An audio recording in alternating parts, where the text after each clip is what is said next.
ating legendary sa chess na si Rogelio Antonio, Grandmaster Antonio.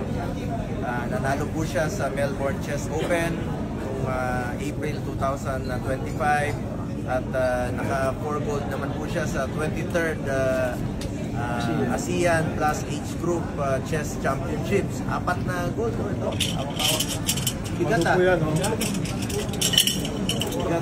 Para po sa Pilipinas. At magko-compete po siya sa Italy and Spain sa World Senior Chess Championship.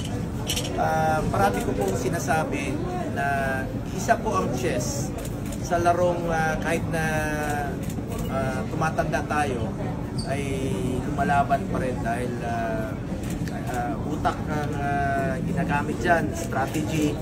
At ang Pilipino po magagaling. Dami po nating mga magagaling. Ngayon may mga potential tayo na mga chess player na alam kong marami pa ang may dadalang mga medalya sa ating bayan. Alam niyo po, yung karangalan na daladala ng ating mga players po ay daladala nila hanggang sa pagtanda. Kaya maraming salamat po GM Antonio, isa sa aking hinahangaan na chess player. Suportahan po natin ang ating mga chess players, lahat ng athletes natin bilang naihalal muli na chairman po ng Committee on Sports, Youth at Health. Konektado po yan. Pag tayo physically fit, healthy tayo, masahabang ating buhay. Kaya suportahan natin ang ating mga atleta.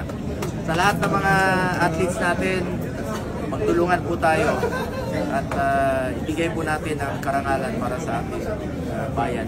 Dala-dala natin yan hanggang sa pagtanda natin. Bilang isang atleta rin po, isang athlete rin po ako na hilig ko po, basketball at iba pang sports. Nandito lamang po ako na nasa likod na sumusuporta sa ating mga atleta. So good luck muli GM Antonio, ating GM Joey Antonio. Nababasa nyo yan, napakahusay.